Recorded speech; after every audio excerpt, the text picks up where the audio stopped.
जय हिंद एवरीवन। आज हम देखेंगे अपने इस टॉपिक में, जैसे कि आपने देखा पुंछी कमीशन। तो आज हम बात करते हैं पुंछी कमीशन का कि पुंछी कमीशन का क्या उसका रिकमेंडेशन था, क्या उसका स्टेट के ऊपर रिकमेंडेशन था, क्या उन्होंने कुछ गवर्नर के बारे में बताया, वो रिकमेंडेशन दिए। जो पुंछी कमीशन है वो कौन कर रहा था, किसके अंडर में हो रहा था? मदन मोहन पुंछी जी। मदन मोहन पुंछी जी के अंदर, जो कि हमारे former chief justice of India भी रह चुके हैं, उन्होंने इनके अंडर हमारा क्या एक कमीशन बना 2007 में कि इसको कुछ रिसर्च करे, गवर्नर को, इंटर स्टेट रिलेशनशिप को, उसको कुछ रिकमेंडेशन दे। तो उन्होंने एक कमीशन बनाई, रिपोर्ट पढ़ा। उन्होंने लगभग 3 साल तक ये रिपोर्ट पढ़ा। 2010 में इन्होंने ये रिपोर्ट सबमिट कर दिया। तो पुंछी कमीशन जी ने और क्या बताया, उनका जो ओवरऑल, पहले कंक्लूजन बात करें कि वो कंक्लूजन पॉइंट क्या देते हैं। वो कंक्लूजन पॉइंट देते हैं कि कोऑपरेटिव फेडरलिज्म होना चाहिए। कोऑपरेटिव यानी क्या? सहकारिता, फेडरलिज्म होना चाहिए हमारा, कि आपस में जो इंटर स्टेट, जो हमारा different different state relationship, union relationship है, उसको क्या करें, हम कोऑपरेट करें नेचर में। एक फेडरलिज्म, जैसे इंडिया में हमारा क्या होना चाहिए, फेडरलिज्म होना चाहिए, जो कि सस्टेन करेगा इंडिया के यूनिटी को, इंडिया के इंटीग्रिटी को मेंटेन करेगा, इंडिया के सोशियो और इकोनॉमिक डेवलपमेंट करेगा। उन्होंने टोटल 310 रिकमेंडेशन दी थी, 310 रिकमेंडेशन। तो कुछ इंपॉर्टेंट रिकमेंडेशन के ऊपर हम बात करेंगे दोस्तों। तो बात करते हैं विदाउट वेस्टिंग टाइम। तो उन्होंने पहला क्या किया, effective implementation of concurrently subject. Concurrently subject में हमारे क्या दोनों सब्जेक्ट आते हैं, स्टेट वाले भी आते हैं, हमारे यूनियन वाले भी आते हैं। दोनों का आपस में कैसा होना चाहिए, कोऑपरेटिव नेचर होना चाहिए। तो वो पहले ही रिकमेंडेशन बोलते हैं कि हमारा जो कंकरेंट लिस्ट है उसका जो इम्प्लीमेंटेशन हो वो काफी इफेक्टिव वे में हो। और वो बोलते हैं रिस्टेनिंग द पार्लियामेंट्री सुप्रीमेसी। इसका मतलब जो पार्लियामेंट का जो पावर है, हम जान रहे हैं वो सुप्रीम है, लेकिन उसके पावर को क्या करें, उसको थोड़ा पावर को हम कम यूज करें, और हम स्टेट को क्या करें, flexibility to state for greater cooperation. State को हम पावर दें, स्टेट को हम अपने उस पर छोड़ दें कि वो कुछ अपने ऊपर कई सारे लॉ रेगुलेशन बनाए। अगर उसे हम नहीं देंगे तो वो क्या करेगा, कोऑपरेटिव नेचर नहीं हो पाएगा। इसलिए वो रिकमेंडेशन में बोलते हैं कि हम पार्लियामेंट को, सुप्रीमेसी को रिस्ट्रेन करें, और फ्लेक्सिबल किसको करें, स्टेट को पावर दे कि वो कोऑपरेटिव नेचर वो सोसाइटी डेवलप करे। Union should be focus on national, जो यूनियन है हमारे नेशनल यूनिटी वाले जो टॉपिक है उसके ऊपर फोकस करें। जो हमारे नेशनल इंटरेस्ट है आप उनके ऊपर फोकस कीजिए।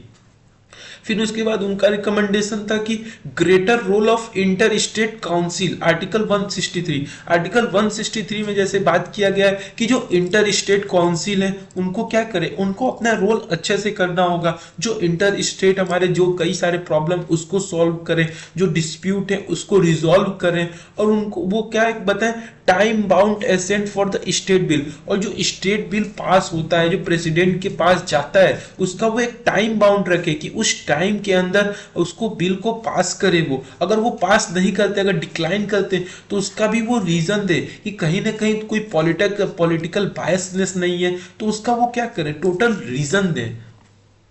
फिर उसके बाद उनका जो रिकमेंडेशन था कि जो फाइनेंस कमीशन, जो हमारे आर्टिकल 280 में मेंशन है कि जो फाइनेंस कमीशन है वो टाइम टू टाइम क्या करे, अपने जो फाइनेंशियल ऑब्लिगेशन है उसको क्या करे, टाइम टू टाइम रिवाइज करे, टाइम टू टाइम इंप्लीमेंट करे।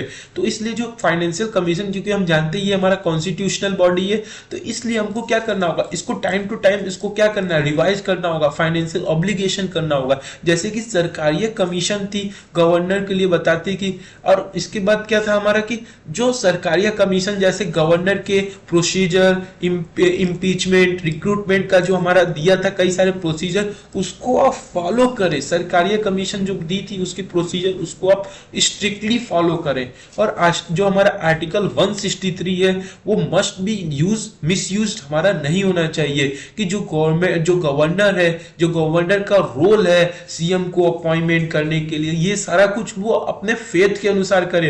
कोई भी पॉलिटिकल बायसनेस नहीं, कोई भी इकोनॉमिकल प्रेशर नहीं, कोई भी सोशल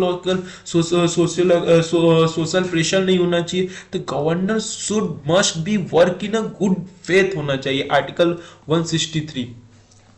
और जो गवर्नर का रोल है, जैसे कि हम जानते हैं कि सीएम को अपॉइंटमेंट करने के लिए वो जब भी वो अपॉइंट कर रहा है सीएम को, तो वो प्रॉपर चेक करे प्रॉपर गाइडलाइंस को चेक करे कि क्या प्रोसीजर है, जो हमारे प्रोसीजर है वो फॉलो हो रहे हैं कि नहीं हो रहे हैं। यहाँ पे कुछ उन्होंने प्रोसीजर बताया था, जैसे मेजॉरिटी पार्टी को हम पहले प्रायोरिटी दे, जैसे आज के समय बीजेपी हमारा मेजॉरिटी पार्टी है अगर वो है, फिर प्री पोल अलायंस, पोल होने से पहले जो अलायंस हुए उसके ऊपर फोकस करें, फिर जब हमारा हो गया तब उसके बाद उससे पहले हमारा कोई भी प्री पोल अलायंस नहीं है तो उसमें हम पहले क्या करें, पहले हम इसको सपोज दैट ये 1 है, 2 है, ये 3 है, तो ये 3 को ए हम पार्ट मान लेते हैं, 3B, ये 3C और 3D। तो पहले हम किसको प्रायोरिटी दें कि जो हमारा जो पार्टी है, लार्जेस्ट ग्रुप ऑफ पार्टीज है, उसके ऊपर हम फोकस करें। फिर जो हमारा सिंगल लार्जेस्ट पार्टी है और या तो दूसरा कोई सपोर्ट कर रहा है उस पार्टी को, तो उसको फोकस करें। फिर उसके बाद जो हमारा कोएलिशन बन रहा है इलेक्टोरल के बाद, तो उसके ऊपर फोकस करें हम। फिर जो इलेक्टोरल जो हमारा कोएलिशन हो रहा है उसके साथ साथ कुछ और पार्टियां हैं जो उनको क्या कर रही है, सपोर्ट कर रही है इंडिपेंडेंट पार्टी, तो हम उसको पहले सपोर्ट करें। तो ये कुछ हमारे गाइडलाइंस दिए हुए थे। और उसके बाद कुछ रिकमेंडेशन और है गवर्नर, कि गवर्नर जो है उसको राइट है कि सैंक्शन लगाए जो भी स्टेट मिनिस्टर के प्रोसीजर हैं, जो उनके अगेंस्ट जो एडवाइस है, जो काउंसिल ऑफ मिनिस्टर का प्रोसीजर है उस पर वो क्या करे, सैंक्शन लगाए। राइट अगर उसके पास राइट है कि वो कई सारे जो स्टेट मिनिस्टर हैं उनके स्टेट मिनिस्टर के अगेंस्ट जो हमारे काउंसिल ऑफ मिनिस्टर जा रहे हैं उसको क्या करे, वो देखे, वो प्रोसिक्यूट करे। जैसे कि हमारे आर्टिकल 356 में कहा गया है कि इमरजेंसी को हम बहुत ही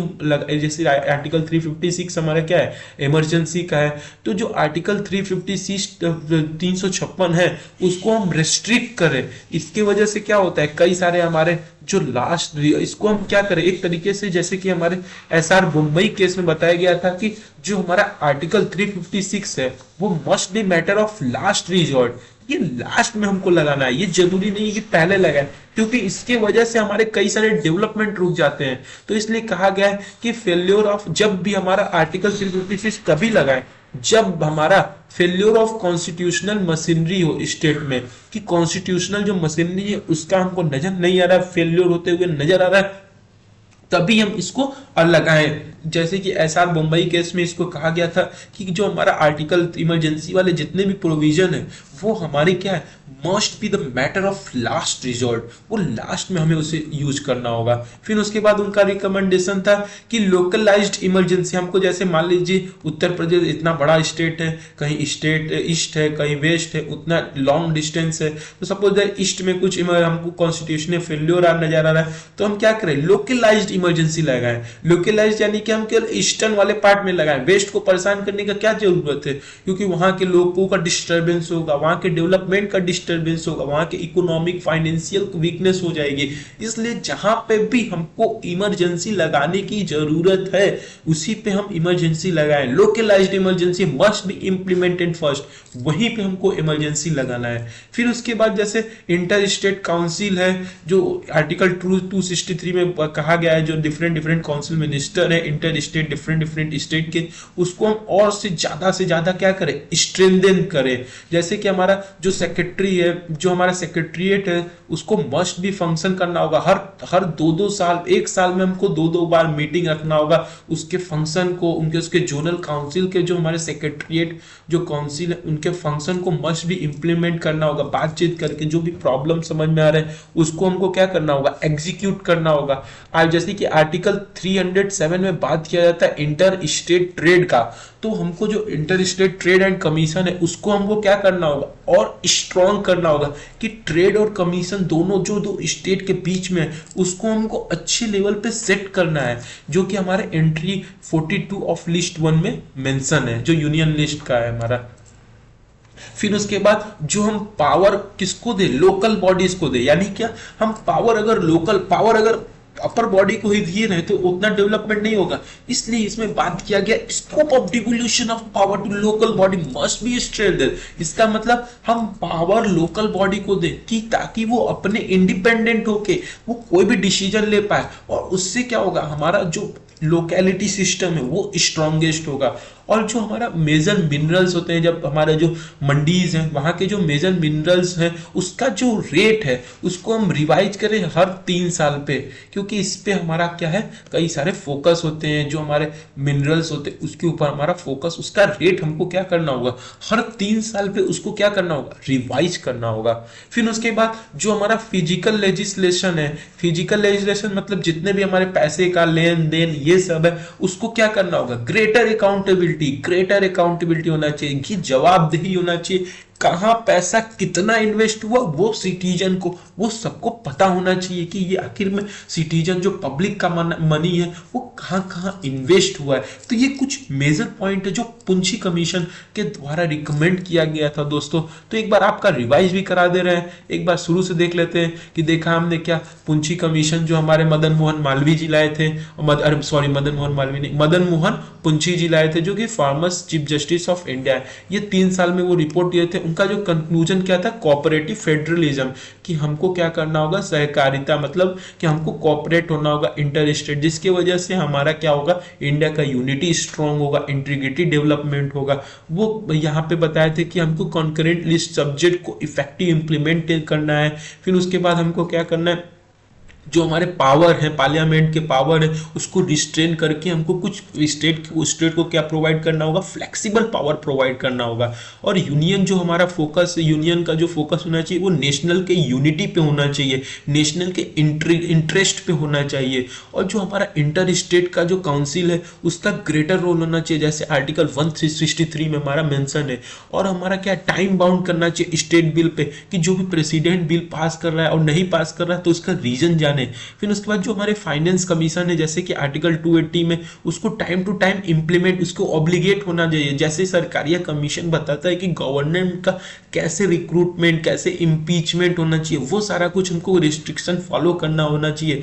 और जो हमारा आर्टिकल 163 में मेंशन है कि गवर्नर अपने पावर का मिसयूज ना करे, उसको अपना वर्क फेथ के अनुसार करना चाहिए। और गवर्नर का कई सारे हमने देखा रोल कि कैसे वो अपॉइंटमेंट जब चीफ मिनिस्टर कर रहा है शुड बी प्रॉपर गाइडलाइंस देखें। यहाँ पे हमने देखा था majority party pre poll alliance, no pre poll alliance. तो गवर्नर जो है वो सेक्शन लगा सकता है कि स्टेट मिनिस्टर के अगेंस्ट कहीं काउंसिल ऑफ मिनिस्टर ना हो, उसके प्रोजिक्यूशन को देखे। और हम बात करते हैं इमरजेंसी जो हम तभी लगाएं जब हमको लास्ट रिजॉर्ट हो, जैसे एसआर बम्बई केस में बताया गया कि it must be matter of the last resort. जब भी हमारा कॉन्स्टिट्यूशन में स्टेट में कॉन्स्टिट्यूशन मशीनरी का फेल्योर नजर आता है तभी हम केवल इंप्लीमेंट करें, अदरवाइज हम कैसा फॉलो करें लोकलाइज इमरजेंसी फॉलो करें। लोकलाइज इमरजेंसी मतलब क्या, छोटे लेवल पे जिस स्टेट में जिस एरिया में केवल हुआ है उस एरिया में अधिकतर एरिया में लगाए। और उसके बाद हम जो हमारा जो इंटर स्टेट काउंसिल है जैसे आर्टिकल 263 उसको हम मस्ट भी स्ट्रेंथन करें। फिर उसके बाद कई सारे हमारा फिर लास्ट में बताया गया कि आप कैसे जो फिजिकल लेजिस्लेशन है जो हमारे पैसे का लेन देन वो है वो कैसा होना चाहिए, ज्यादा से ज्यादा अकाउंटेबल होना चाहिए, जवाबदेही होना चाहिए। तो दोस्तों ये था पुंछी कमीशन जो कि मैंने कुछ ब्रीफ में बताया, कुछ इंपॉर्टेंट हमारे रिकमेंडेशन थे। होप दोस्तों ये आपको वीडियो अच्छा लगा होगा। थैंक यू, जय हिंद।